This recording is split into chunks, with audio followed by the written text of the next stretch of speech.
Ann Hill, CPHA's Director of Operations, Rachel Massman, and Culture of Data Committee members whose work was instrumental in getting us all here today.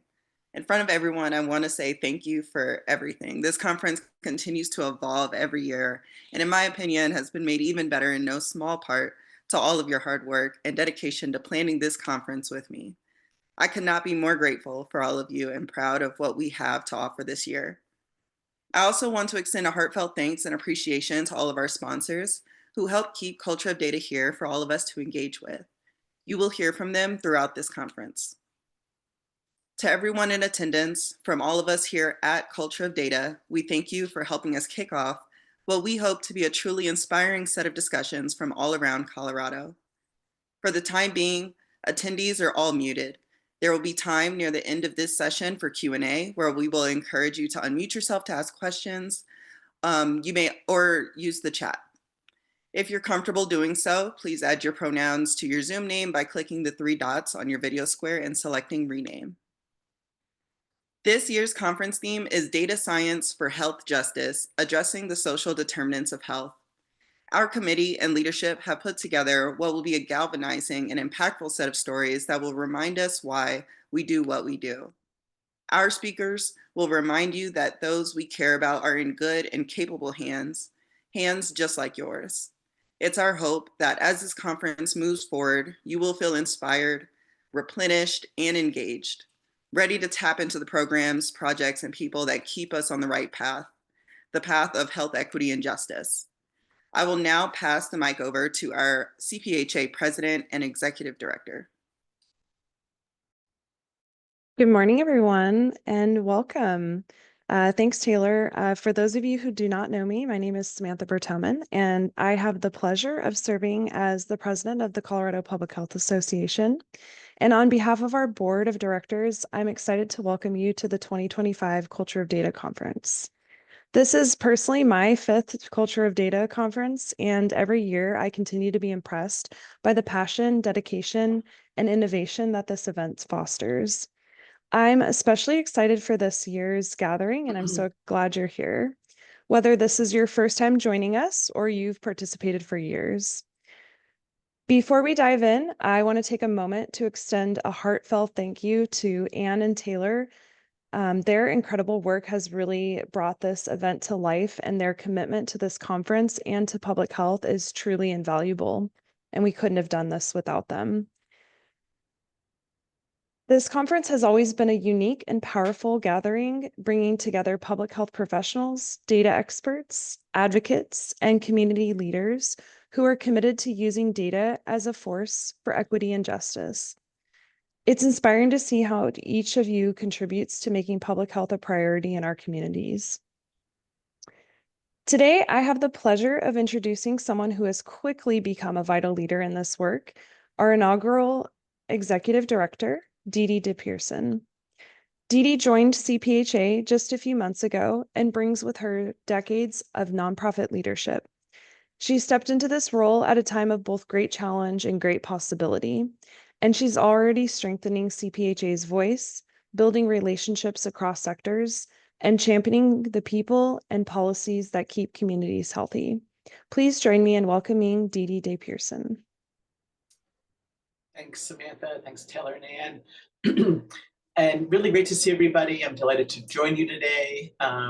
And some of you I've had the chance to meet in person, some virtually. I look forward to meeting even more of you in the coming months.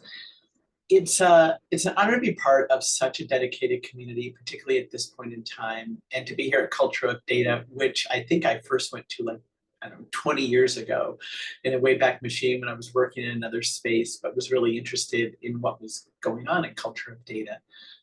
It's a space that continues to lead and to push us toward equity, accountability, and innovation. This year's theme is, I feel like, so just spot on: data science for health justice, addressing the social determinants of health. This theme invites us to look deeper, ask harder questions, and commit to action. We all know health is about where we work and play and learn and pray and are able to show up in our communities. as well as the structural and systemic barriers, all of which determine who has the opportunity for whole person health and wellness. The first panel, Interdisciplinary Approaches to Health Justice, is focused on exactly this. People don't live in silos, and our approach to inequities must be multifaceted, coordinated, and comprehensive. I want to add that just a few months ago, CPHA board ratified our 5 core values, and I think our timing was brilliant. And these are, you'll be hearing more about them in the coming months: connectedness, racial equity, advocacy, service, health equity. Those are our 5. And these values drive not just the what of what we do, but also the how of CPHA's work.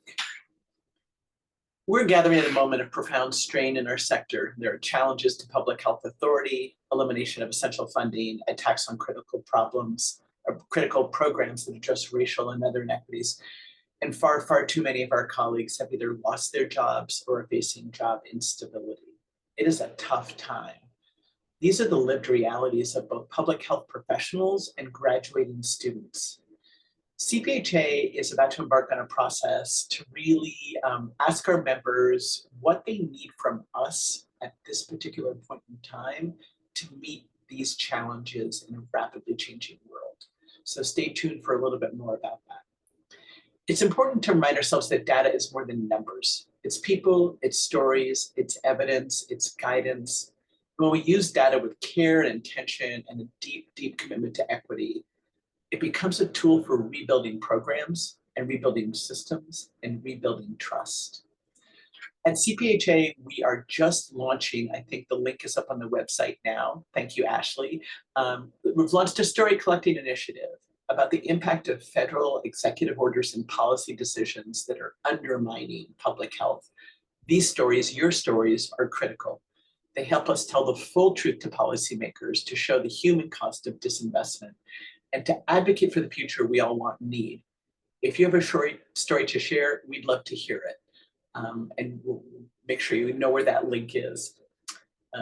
Just a couple more things. We need each other right now. Our members tell us how important it is to be in the room with others who share their values, priorities, and commitment to health justice. So this conference is an opportunity to connect, to find solidarity, and to find mutual support. Let's make the most of this time together, sharpen our tools, connect across disciplines, and lean on each other. Let's ensure that data we collect and share uplifts the voices, experiences, and solutions of communities most affected by inequities. Thank you for being here. Thank you for showing up for your peers and your communities. And thank you for continuing to lead public health, especially when it's hard. Thank you so much. Thank you, Samantha and Dee. I now have the pleasure of introducing our Culture of Data keynote sponsor, Colorado Equity Compass. I want to acknowledge that we would not be able to deliver such wonderful programming without their support. Our Colorado Equity Compass partners sent a brief video for us to watch today. Good morning. I'm Sandra Silva, the director of the Colorado Equity Compass. We are honored to again be the title sponsor of the Culture of Data Conference. At a time when the role of public health is being diminished, projects like the Colorado Equity Compass reinforce the need to support locally driven equity work. Today, I am joined by my colleague, Rachel Boyer, and we are representing the CEC Collaborative, comprised of several organizations, including Change Matrix, the Colorado Health Institute, Consume and Create, and our funder, the Colorado Trust. At the CEC, we work to support communities to advocate for change using data and stories. Next slide. The CEC is an interactive platform available in English and Spanish and is a resource for public health leaders using data to advocate for health equity. As a project, the CEC has supported capacity building through various workshops and most recently supported several learning collaboratives, one on data use and another on data storytelling. Slide. The CEC is an interactive platform that includes a bank of stories as well as a library of resources and tools to support data work, equity work, and will soon include a new module on advocacy. Next slide. But the feature of the CEC website is the Equity Data Navigator, and I'll pass it to Rachel to tell you a little bit more about that. Hi, everyone. So excited to tell you today about our Equity Data Navigator. This Data Navigator is a tool that shows data about the social determinants of health and health outcomes across the state, including across all Colorado counties and neighborhoods. And this allows users to compare and understand quality of life factors. The EDN, or Equity Data Navigator, includes statistics on mental health, racial diversity, general well-being, and much more. We do an annual refresh of the data every year, which we just released recently. And in total, we have 58 metrics and over 98,000 data points. And coming soon is a feature that will allow you to compare your county or neighborhood to state-level data. And one of the best parts of the Equity Data Navigator is that we have a download file where you can download every single data point and use the data in your work. Here's just an example of the type of data you can look at in the Equity Data Navigator. So with regards to mental health, since the start of the COVID-19 pandemic, we've seen more people than ever report challenges with their mental health. In Colorado, only 83% of people report good mental health. In Denver, about 80% of residents are able to get access to the mental health care they need, meaning that there's about a gap of 20% of people in Denver who can't get the services they need. And you can go onto the Navigator and see what it's like in your county and your neighborhood. Here at this conference, we'll be presenting on one of the learning collaboratives that Sandra mentioned, the Data Use Learning Collaborative, that really use the Equity Data Navigator to teach community-based organizations how to fully understand and utilize health equity data. We'll be presenting with our partners from United Way of Morgan County, who were participants in the Data Use Learning Collaborative. That gives you just a flavor of what's available in the Colorado Equity Compass, and we really encourage you all to visit the site and to join our newsletter to get the latest announcements on updates to the data, opportunities for learning collaboratives, and ways to contribute your stories to the story bank in the site.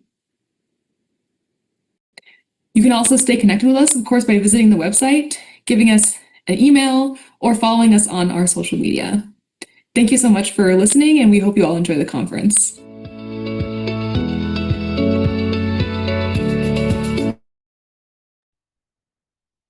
Thank you again, Colorado Equity Compass, for all you do for the Culture of Data Conference and data equity in the state of Colorado.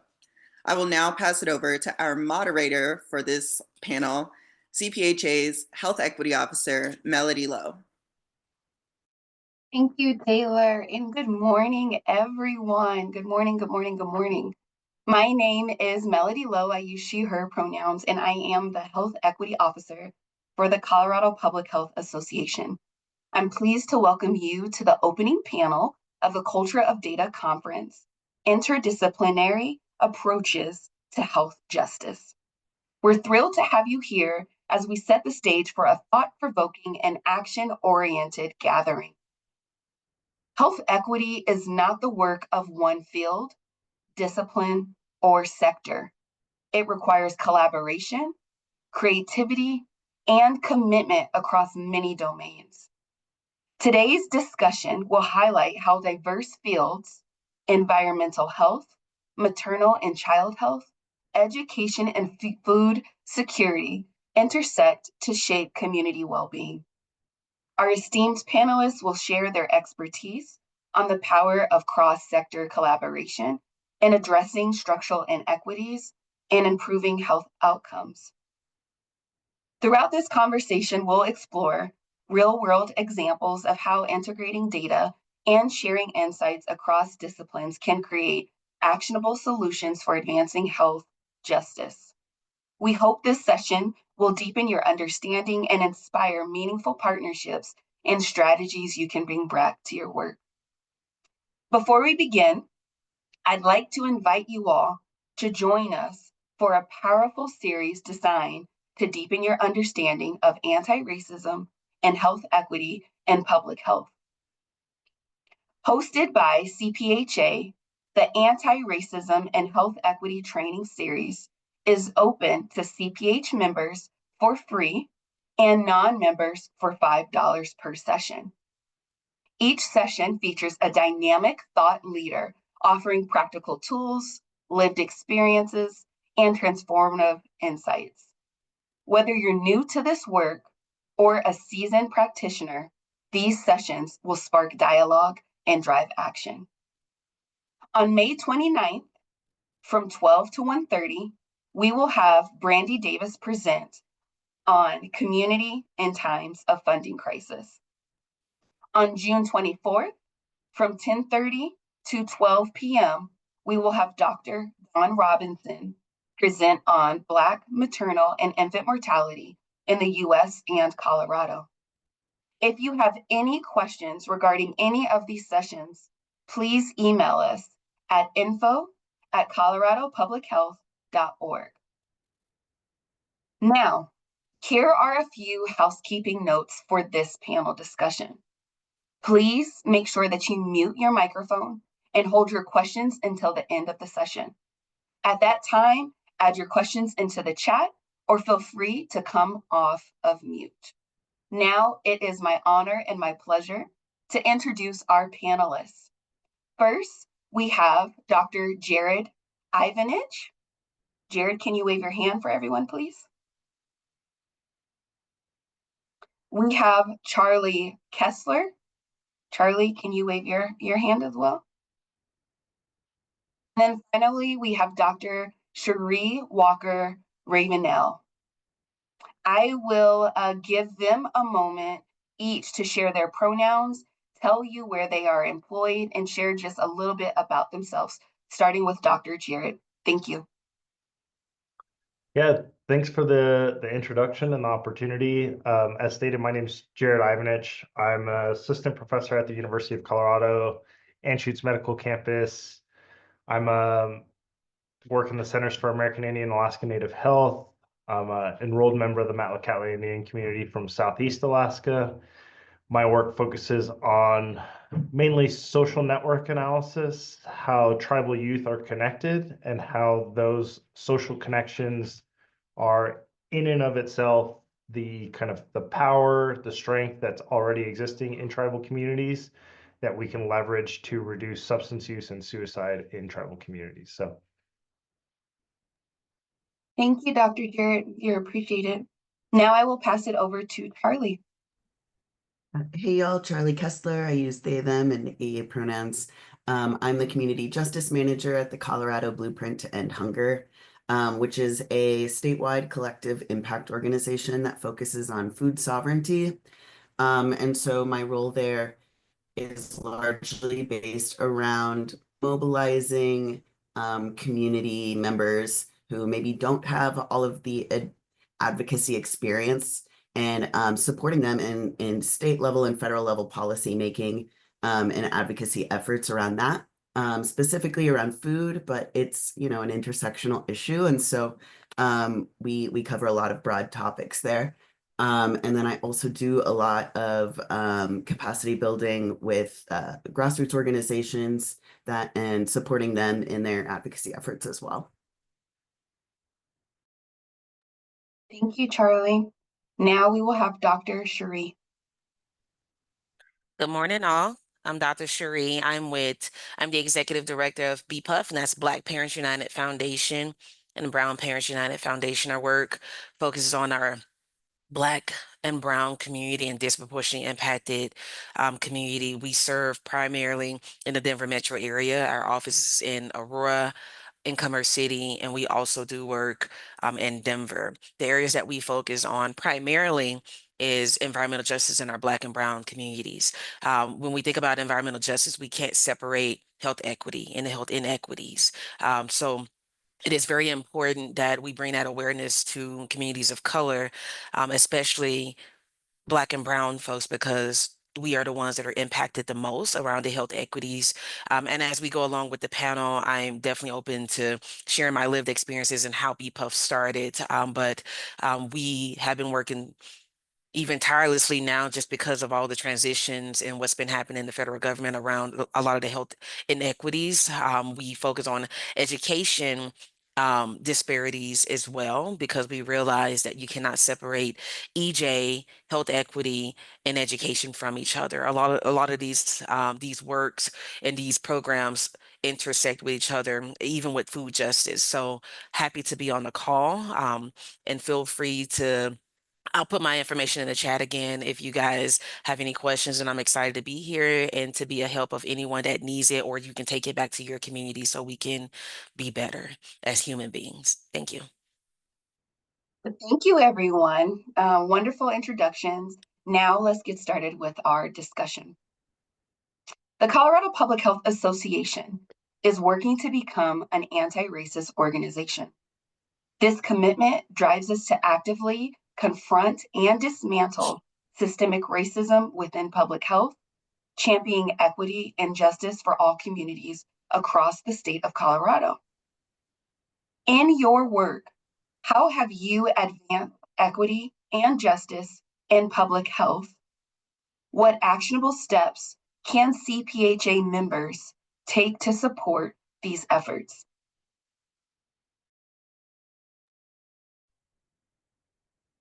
I can take that. One of the things I wanted to mention when I was reading some of these questions, at BPUF, we lead community-driven programs. We focus on environmental justice and environmental racism. I was a teacher before I knew I was a teacher and before I got into the nonprofit sector. And I realized that I had never heard of that word 10 years ago. If you had mentioned the word EJ, I would have never heard of that. That was never used in our curriculum at all. And I think even now, because there is a lack of education, that's the gap. And that's why a lot of our community members are dying and perishing, because we just don't understand that we live and breed a lot of the health inequities in our community. So we host health fairs. We focus on communities of color. We promote vaccine education. We focus on environmental justice campaigns, such as water and air. We're even now hosting, actually working with Harvard to launch a community air monitoring program. So then the community can do their own community air. So then we don't necessarily have to rely on the federal government or someone else to tell us that we're dying, or we don't have clean water, or we don't have healthy soil, or we are breathing in toxins. So I think CPHA members can support by sharing resources, funding grassroots efforts, and partnering with local orgs such as BPUF and other local organizations that are in Colorado, and advocating for policy that shape those that are affected the most by racism. Yeah, I'm happy to add on to that. I think from the work that I do working with tribal communities, I think that there's a couple of things that come to mind. I think first, specifically around this question around how can CPHA members advance health equity, the action steps. I view so much of what I do working with tribal communities as giving them the voice. This is a population that has often been erased, often in most of our data. I know I'm preaching to the choir of a lot of folks that understand intuitively and through your own training, kind of the push around big data. And I think that there's lots of benefits to that, but also I think that there are somewhat unintended consequences when we continuously and only value big data, and what that does to certain populations that are often underrepresented, undersampled, and therefore just erased completely from data analysis and solutions. And so I view a lot of what I do is bringing that up, and kind of being that annoying voice in the room to always say, but how many were counted? How many were surveyed? How many? And I think that that's an easy kind of entry point for many of us, just to ask those questions, to say, but where are the representation from this group or this group? And oftentimes the systems that are designed, built, and funded don't allow for those populations to be seen, to be heard. But I think it's equally important to just call that out and to make note of it. So they may not be in every sample, they may not be in every data set, but I think having a disclaimer to be very open about that, I think also does an equal amount to just raise awareness. So that way, when folks are reading this, they don't think that this applies universally to all rural communities or all populations writ large, that there are subpopulations that are often neglected and not represented in the data that we, throw around as big data. This is so generalizable. Look at, we all pat ourselves on the back as public health scholars, epidemiologists, whatever it might be. And so I think that's one area that I think many of us that's an easy question to just throw out there. And then the other piece that I wanted to highlight, again, I know I'm probably preaching to the choir of a lot of folks that are deeply committed to doing community work. But I think it's also really important not only to be calling out when there isn't folks at the table, but also how can we invite more folks to the table to be part of the data collection? How are we doing the sampling? How are we, so I know many folks in this room are often engaged in community advisory boards, youth advisory boards, but really hearing from community how we can do the science or the practice better, I think is so essential to actually improving health outcomes. And so those are two areas that I think for me in my work that I'm really interested in trying to keep at the forefront as a daily reminder of how we can do this better. And it's not easy. The system was not designed to do that. So you will be fighting an uphill battle and it will be frustrating, but I think it's a fight worth having. And so on my end, I don't do research. I do policy work. And I think in that field, there can be a little bit of like ivory tower elitism. And I think that culture is changing a little bit.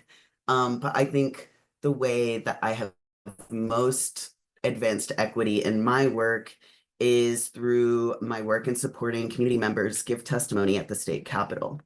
That I think has been one of the most powerful experiences. I could talk all day about bills I've worked on that have advanced public health and advanced equity, but that's not interesting, right? I think what's most interesting is people's stories and people's experience. We're here to talk about data. I think we need to start considering the fact that a story is data. Qualitative data is research that we look for, but I think also just a story itself, just an anecdote, is a piece of data. And so I think that for me, being the person who's able to provide someone who has come from a low-income background, come from a marginalized background, and being able to give them the tools, the support, and the opportunity to go into a building that was not designed for them in mind and stand in front of people who have not heard their voice, who have power, and to be able to go and speak truth to that power, their truth, and then see actionable change come from speaking truth to that power and seeing a person vote yes on a bill that would positively impact their life. I think that is probably the most powerful thing that I do. And, those stories, I've watched Republicans switch to yes votes on bills that are incredibly controversial just because of really, really powerful community testimony. So I think, yeah, that's my answer. Thank you all. Thank you all. Curious, how can we shift public health data practices to ensure that communities, especially historically marginalized ones, have ownership over the data that is collected about them? I would say, first and foremost, we can't just study our community. We can't, sometimes it irritates me. It frustrates me a lot when I see um, data being used in a way that's not helping our community. The biggest question is how much is too much data? And I agree with what Charlie stated is that, when we give testimony at the Capitol and we are advancing policy and public health, that's data. The stories that folks share, they're real. These are real people, real lives planning funerals, and or going to the doctor and don't have health insurance. I get so many calls of I got a $50,000 health bill because I went to the emergency room. No health insurance. That's data. When we think about how we can shift the practices to ensure that our community has ownership over this is that we got to think about how we use this information. And that means community-led surveys, and most importantly, reporting the results in plain language, meaning that our community members are working moms, working grandmas, aunties and uncles, cousins, and they're usually not in the work that we do.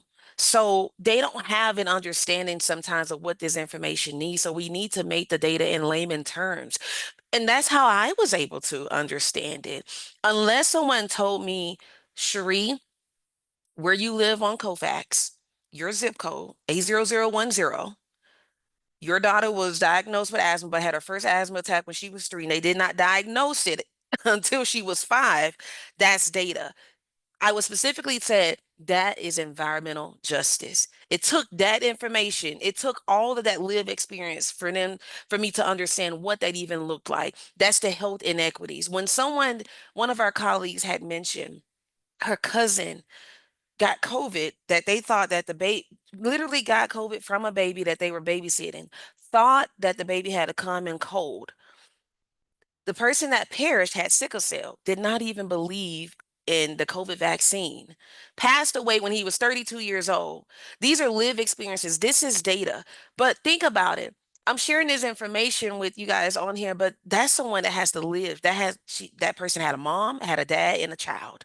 And I think we have to think about how we're using this information. And when we make it in plain language for community members to understand how we're being impacted by the health inequities, you can't help but to sit back and not do anything. That's how a lot of the civil rights movement, and that's how folks have gotten wired and fired to realize that I'm not going to sit back and not do anything. When we sit back and not do anything, we're accepting. And I think this is how community can take the ownership, is that using the expertise, using the experts to give the information, but making the information in a way to where our community members can understand so then they can feel like they have control.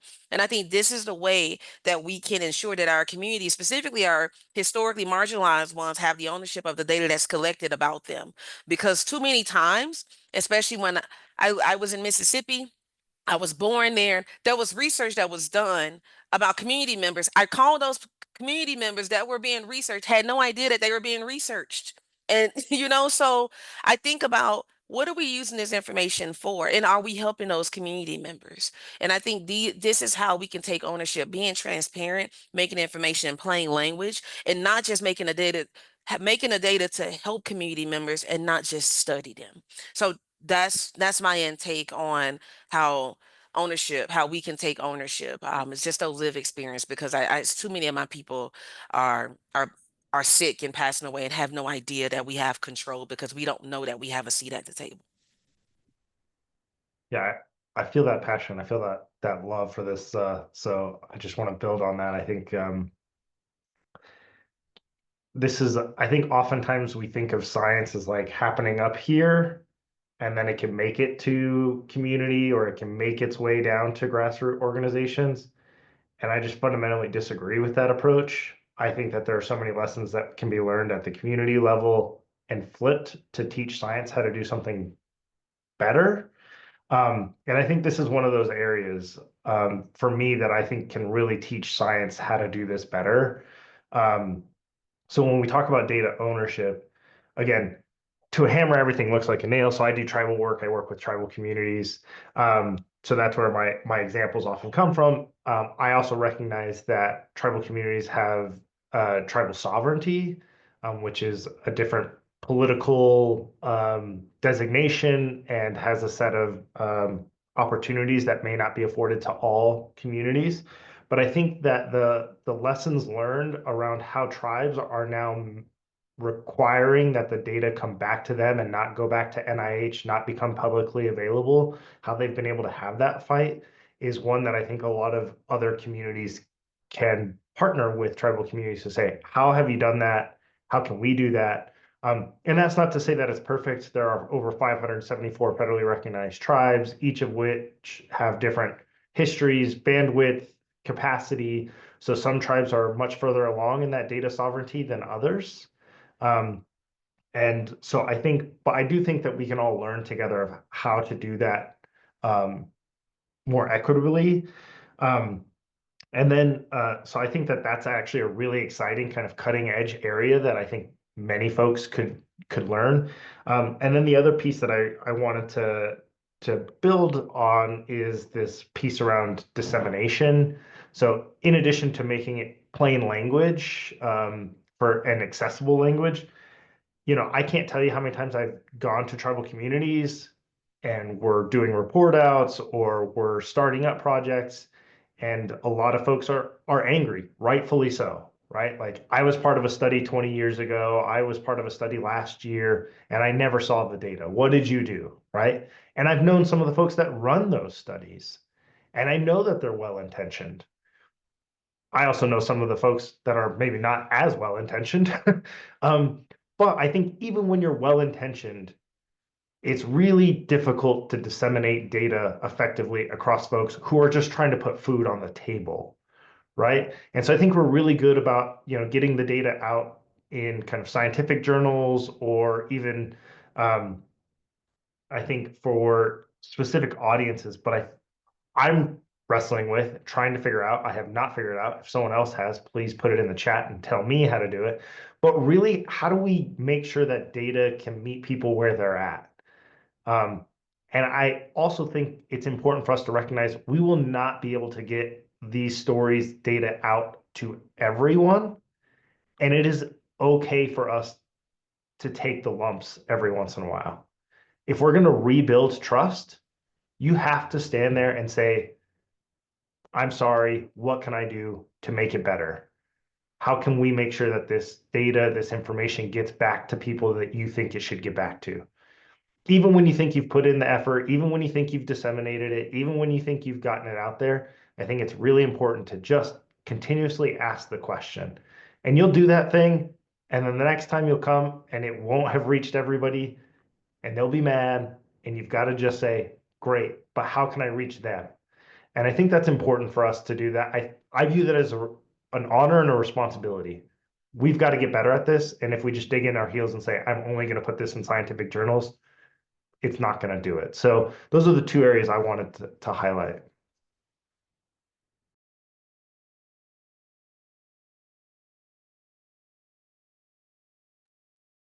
Thank you both. All righty. What advice and guidance do you have for bridging silos across disciplines? Me, myself, I think I'm a social worker, for example. I can't relate to every single thing that you all are doing within your work. But I think of social workers, those who may have a focus in economics and environmental health, when working toward interdisciplinary approaches to address social determinants of health. What challenges have you encountered, and what opportunities or promises within practices have emerged? Also, who should be involved in this work to ensure a comprehensive and collaborative approach? I can start us off. In policy, when you're working on anti-poverty work in any capacity, once you start tinkering in one area, like food or housing or anything, it quickly unravels and you are now touching 30 parts of a single person's life. So if you can't afford rent, what are the chances that you're not struggling to buy groceries? Or, anything that one piece touches, another part is going to be touching within the policy world once you start like meddling in statute. And so I think when, everything is on the table, there's nothing off the table. So the broader your coalition work can be, is great in my world. And I think there's a lot of room to start including more direct service providers who are not historically involved in the policy work. And that's for a few reasons. One is that legislators are so sick of hearing from us, the policy folks. They don't care. They don't want to hear from us anymore. They want to hear what's going on. They want to hear what the social workers are doing and how this bill, even though it might not necessarily directly be involved in social work, it might not be a social work bill, but it does impact their clients. It does impact how they're going to carry out their job. And so having a really broad interdisciplinary approach to policy work is incredibly important. And I think with having such a broad base of people contributing to one piece of legislation, there's a lot of competing interests and a lot of competing goals. And I think managing those can be extremely difficult when everybody's priorities are a little different. When you have 30 hands in the same pot tweaking the same 5 lines of bill language, that can get pretty messy pretty quickly. Yeah, to echo what Jared said, if you've got a good solution for that, let me know, because we have yet to figure out a good one. Yeah, are you okay? Is that all right? So I think this is actually another area that I think is really, we're living in an exciting time. I think 20 years ago, maybe even 15 years ago, there was a lot less attention given to interdisciplinary work, and there was a lot less value put on it. I did my undergrad and master's in criminology, my PhD in sociology, did my postdoc and a faculty member now in public health. I think, and I think that's possible because we live in a time where I think people are really starting to grasp the value of that if we're really going to make progress on issues, one discipline, one area, one mode of thinking is really not going to solve that problem. And so, again, I think for me, I I actually think that that's a quite an exciting opportunity for us to not be so dogmatic in our disciplinary paradigms, but that we can be problem, maybe not problem, population issue focused and solution focused, rather than, I'm a social worker, so I'm only going to bring together the social work issues or what have you. I think that that's particularly true if you're doing community-based participatory research, what I'm sure a lot of folks are doing, either kind of the research arm of that or the practice arm of that. I think it requires, when I show up in communities, I am not an expert in all things, but I think I can be a useful tool when we show up and I do substance use research and they say, yeah, it's substance use, but it's also like these kids are being exposed to a ton of violence, like, and we don't know what to do about that. That's not my area of expertise, but I can reach out to a social worker who knows a lot about that, and we can partner together to put in an application or to work on getting funding to address those concerns from the community. And I think that that's actually a more holistic approach, which is, I think, really exciting.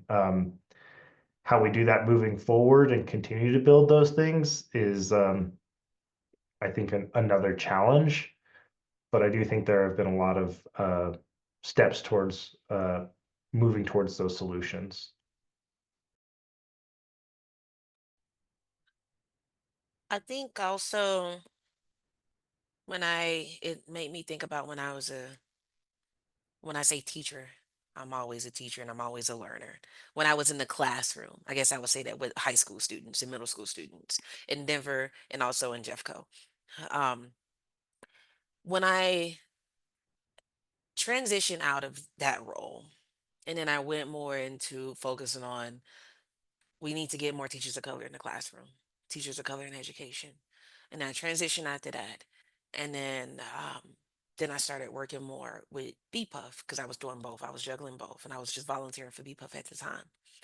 And I didn't realize the same students and the same teachers and the same social workers, school counselors were impacted by the same issues that I was talking about. And they weren't in these spaces. And I started to realize, oh my gosh, like I literally just left one environment to go into a different environment, but the same issues. And that to me was a light bulb, is that I couldn't separate what the kids and why my kids were couch surfing, why my kids were working and getting home at 2 o'clock in the morning and were late for class, and why they were taking care of their siblings. It was just so many things that were going on in my brain when I started to realize the health inequities. These were the same folks that were impacted by the COVID-19 pandemic. They were also the same folks that were living in communities that were impacted by environmental justice around the air quality. And they were also the same students that I was seeing every day. And these were the same teachers that I was seeing every day. And I think one of the things that I think we could do better just as a whole is because I know the biggest challenge I would say is not having the same language. Because I realized that I would go into a space in a class where I would talk to a school principal or superintendent. Um, we were talking about the same thing, but I couldn't understand what they were saying. And then I realized we were using two different languages. That's been one of the challenges too, is how can we meet in the middle of having same language and not feeling like, because sometimes in actuality when you know how sometimes when you're communicating with someone is that, oh my gosh, we're saying something completely different but we mean the same thing. And I think that has been the challenge that I have seen, working in communities of color, working around health equities. And I'm not an expert in many areas, but I have seen that. And I think the ways that we can work together is bringing in multiple disciplinaries and multiple careers and allowing that space, because I've been in many calls and I'll talk to folks, in CDPHE, and I'll talk to community members, and then I realize that, we have all these, and the state of Colorado is notorious for this. Like there's CDE, there's CDPHE, there's the Colorado Department of Labor, then there's this, but then they're all trying to do the similar work, and I think that is the issue, because then where do our community members go? So I think that to me, I feel like would help bridge a lot of the gaps. And if we bring together the different fields with shared goals and allow that open communication, I think that would help many health experts, many community members, schools, to ensure that we all see the full picture so we can make real change. And I think that is what I would speak on in terms of how we can bring in that collaborative piece and the approach that we need to bring a more cohesive um, space for folks to collaborate. So though that is one of the things I mentioned, is that I think the opportunity is for us to be stronger, is that if we can bring in everyone in these different disciplinary areas, so then we're not working in these silos. It took I was in Montbello. I was visiting one of my mentors, and she literally had to tell me, Cherie, you're always a teacher. Literally, I had a guilt of like, oh my gosh, I feel like I'm leaving these students behind. But these are the same students that I'm bringing into the space now. These are the same teachers that I'm bringing into the space now. The same school counselors and the mental health and the social workers that I'm bringing into the space now that I thought I couldn't do. And I think sometimes it takes one or two people to realize that we all need the support. So we need to bring everybody in the same space so then we can work together, so then we can have a bigger picture to have that real change. Thank you, Dr. Cherie. Thank you all.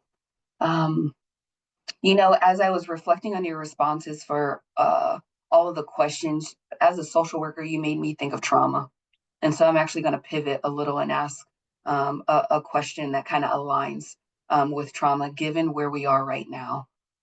With increasing restrictions on public health incentives and data transparency, particularly in the light of recent executive orders from the current presidential administration, many public health professionals, especially those with marginalized identities, have experienced this moment as deeply traumatic. It has not been business as usual for a lot of us. Given these challenges, what strategies have you found to be effective in continuing health equity work despite these barriers?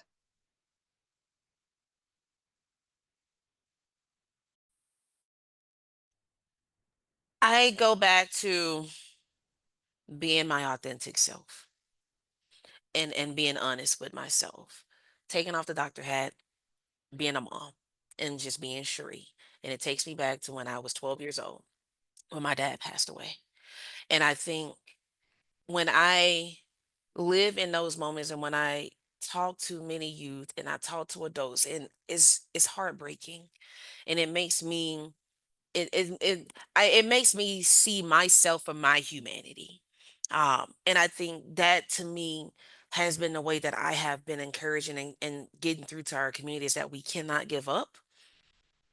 The reason why is because all the chaos that is happening around the world now in our country and in our personal lives and our professional lives, we have to be able to lift each other up. Meaning that I know that community members are going to look for me to come up with those solutions. But I say, I don't have all the answers, but we're going to find them and we're going to get through, regardless if we have funding or not. You know, it takes me back to when there was that stop work order a couple weeks ago, and we had to lay off some folks, and I was heartbroken because it made me think, oh my gosh, like these are people livelihoods. This is people need to eat. So I'm here I am taking off the ED hat. I'm like, I'm about to meet you. We're about to link up and we're about to find employment and I'm about to find resources for you. Because I want to let folks know that outside of the ED role, outside of BPUF, is that I'm human too. And and sometimes we have to acknowledge that we have to have that humility within ourselves to understand that this can happen to anyone. And I think when we think about it in that light, it encourages community members. When we, for a while, and I'm glad you mentioned about the trauma piece, is because I was just talking to our staff. I said, our community is not doing well. A lot of our kids are not doing well. A lot of our community members are worried about their SNAP benefit being cut off. They're worried about their Medicaid and their Section 8. And it's terrifying. So one of the things that I find is strategies that are being effective is showing up in those spaces and showing up to their houses, calling them, letting them know that you're there. Sometimes we think that that may be a lot, but that's what folks need. Some people need to be checked on. And I think outside of the work and the day to day, even for us, anybody it's like 111 of us on this call, you need someone to check on you because too many times that we check on other people, but we need to think about how many times have I called this person that was impacted by this incident. And I think those have been some of the strategies that we have been using. And one thing that we're telling our community is that we are not giving up because there's been many setbacks. Look at so many of those who have gone before us that have had many setbacks and look at the result now. And that is an example of how if we continue to fight, we win. Because when we fight, we will. We will win. And I think ultimately, if we have that endurance, and even if someone is running out of energy, because we will, if we are running out of energy at that finish line, we have to pick them up and carry them with us. And that's what I always say, and that's what I continue to live by because right now one of our deputy directors said, when we don't think that it's going to happen, it is going to happen. And it is happening. Is that we need to hold folks' hand to take them to sign them up for mental health services because there's also been those barriers around just getting support, mental health support, and carrying them to the, bringing food to their homes. And I think these issues are so rooted deep in the communities of color. It's not even funny. And I think now everybody's feeling it, but a lot of our community members were feeling it before this even happened. And I think now this has intensified it. But I think now is that having that humanity approach and letting folks know, not disregarding saying, oh, everything is gonna be okay. I always say it's okay to say it's not okay. And it's okay to not be okay. And I think now this is a strategy that we've been using to give community members that glimpse of hope, because if we give up, then nothing won't happen. Because I heard something that was so impactful, and I'm going to pass over to Charlie or Jared, is that if we continue to change the way we move, whoever's in office, if we change the way we move, whoever is in office, how many times will we have to change ourselves? I don't feel like that. We shouldn't have to change who we are just to appease. And I'm not, and I don't back down. And I say it for what it is. Wrong is wrong. So I tell our community members in the same way, is that we have to continue to look at that in that light. So those are some of the ways that we've been doing to address a lot of these challenges, because the trauma has rampant. And I think now that I've even been given, community members now, we look for stipends to try to help them financially too, because if we want folks to show up at the Capitol, they got to take off work for that. If we want folks to do public testimony, they got to take off for work for that, and they got mouths to feed. So we have to be able to find ways to meet them where they are, even just a little bit, because if we show them that we're here for them, it gives that hope for them, and we'll get through. But it's not easy, and this work is pretty nasty right now, to show up in these spaces. But we have to show up as our authentic selves and stand up for what we believe in, and that's what we've been doing in BPUF. Yeah. So I'm a trans person. I'm not well. My community is not well. We're a mess right now. And so for me, yeah, I think, Cherie, like you said, showing up authentically, I don't always have it. And I think for me, when I'm doing my community work, being honest about where I am and what my capacity is, and having a really trusting foundation for a relationship and building those community connections. Sometimes I do have it and I'm okay, and another person in the community group that I'm running is not okay.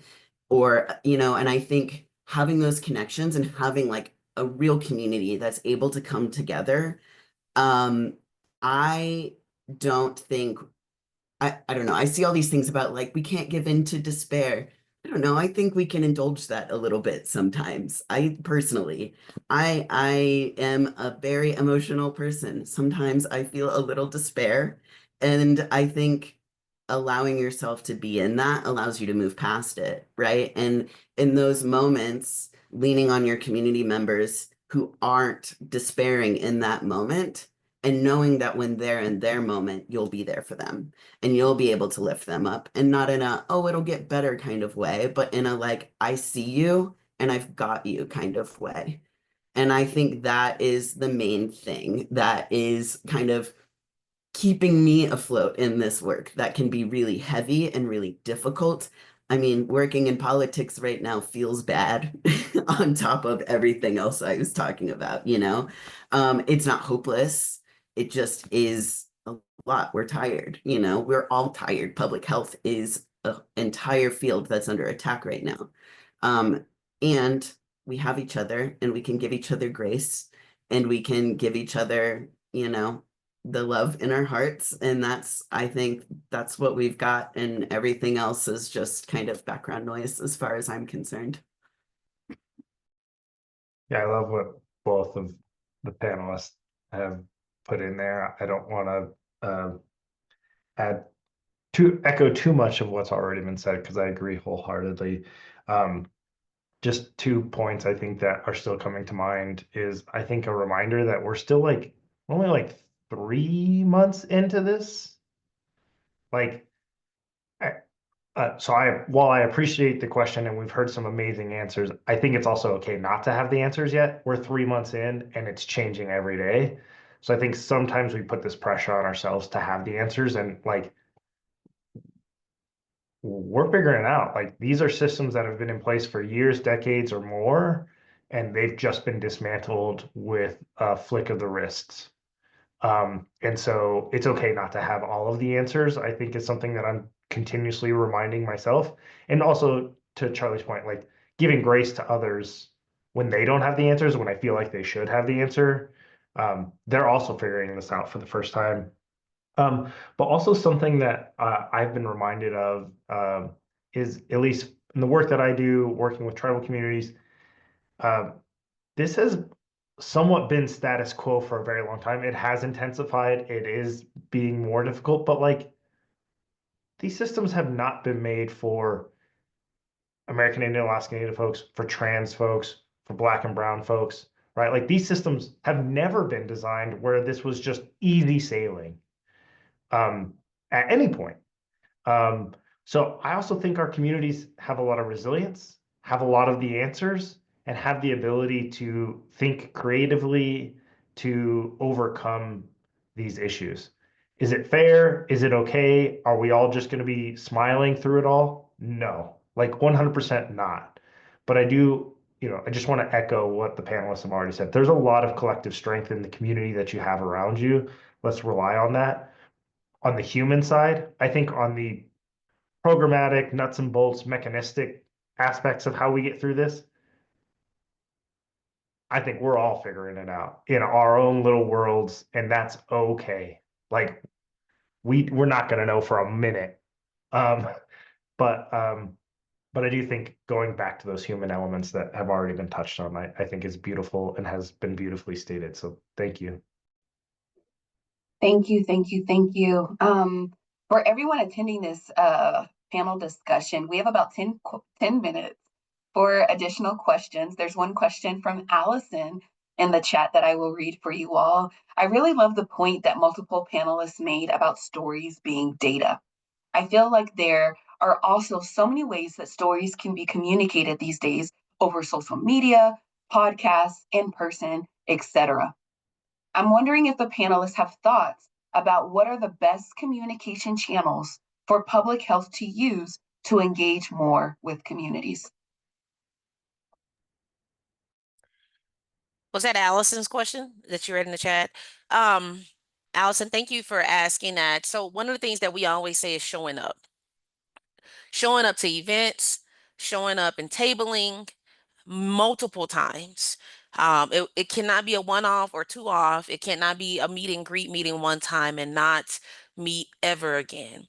I think community members, even now, do not trust the government, just to be plain as day. Nothing when you say public health, anything that says state, anything that says federal, .gov, anything that's related to that, there is going to be an eerie feeling for our community members. I think what I have learned just in my line of work is that if you show up to community members, sometimes you don't even have to show up with, you can just say, hey, my name is Cherie. I'm with BPUF. I'm here to support you in these areas. Those things help. And doing that in a way to where you can show up, get to know who community members are, the more they see your face, the more they'll start to trust you. BPUF has been the bridge for a lot of these channels of communication because I think a lot of times different sectors and different agencies struggle with those pieces, and also partnering with other organizations that already have those relationships with community members. I think those are the biggest pieces, because if community members already trust an organization that has been doing the work and has been being the bridge and providing the educations with them, partnering with them and saying the word, we're here to support, what do you need? Things like that. I think those things really do help community members understand that you're not out to try to get anything from them. I think it has to be the other way around, is what can I do for you? and how can you leverage, because I have seen the power is within community. It is within the people. And I think if we word it in a way to where community members feel that they do have that empowerment, it changes the narrative of the information that they'll give and things that they actually need.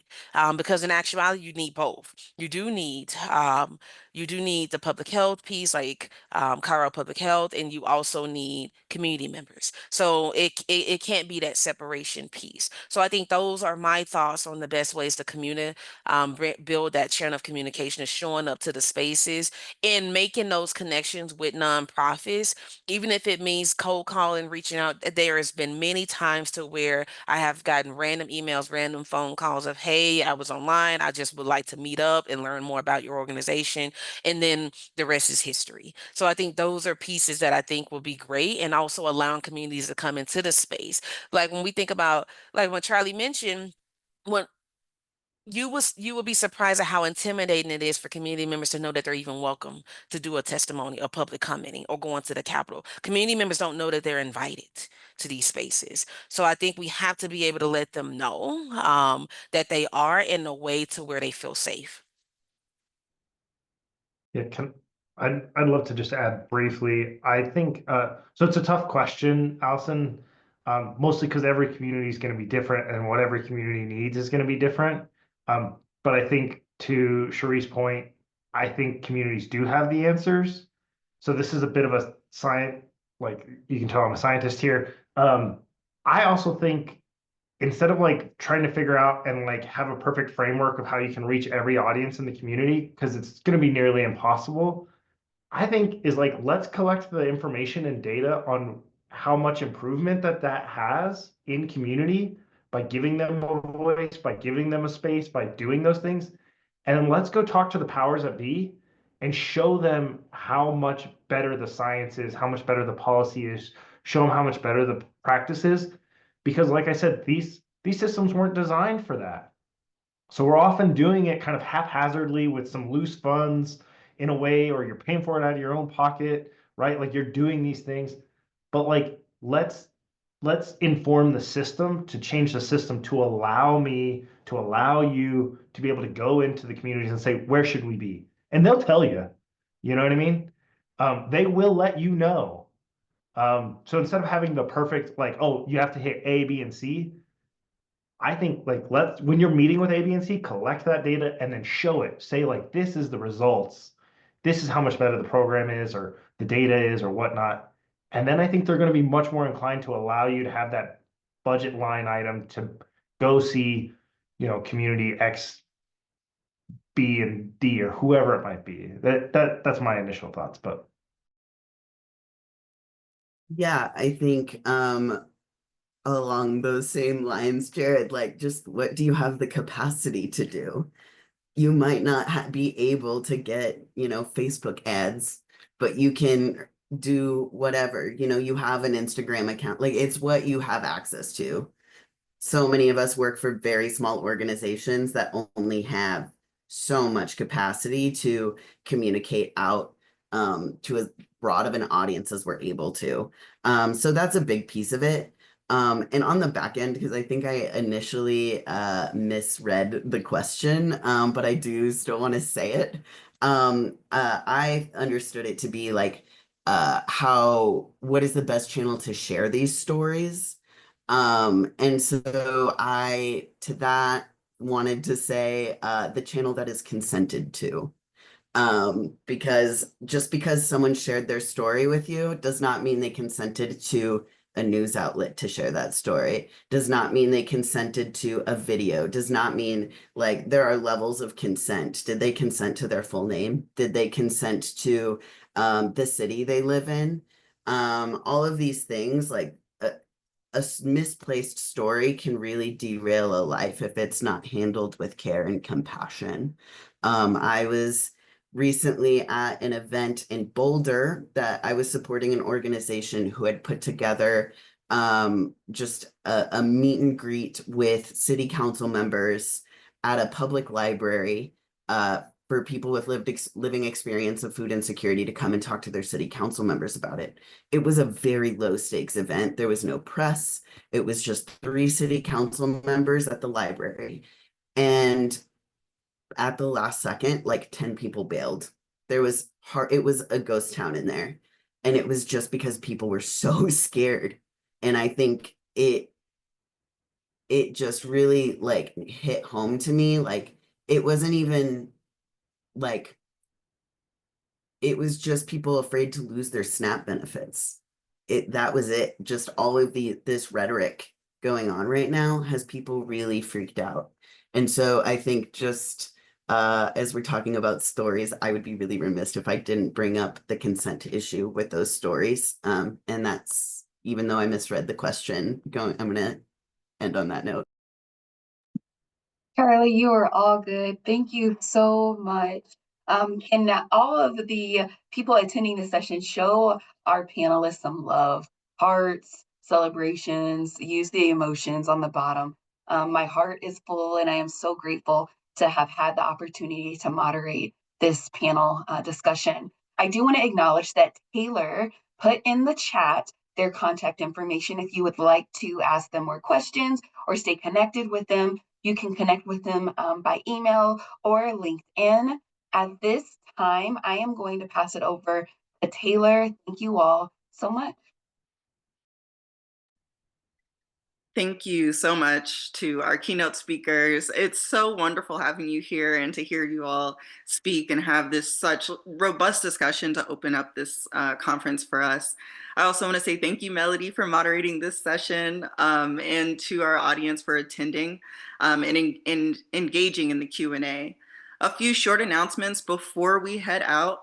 Any slides or additional handouts that speakers throughout the conference have provided will be available on Sched for you. You will receive a conference evaluation form during Friday's sessions and via email after the conference is over. And our ask is that you please fill that out, even if you only attend a portion of this conference. It's instrumental to our planning committee to bring your voices and suggestions to this conference for future years to come. The recordings will be live next week, and we will follow up with an email when those are ready. And we now invite you to take a break before our skills session titled Better Data Communication, which will begin at 10:15 this morning. So thank you all for your presence here. I cannot say thank you enough. I'm so thrilled for how this conference is being kicked off this year. And I can't wait to hear your thoughts. Once again, welcome to the Culture of Data Conference 2025. Bye, thank you.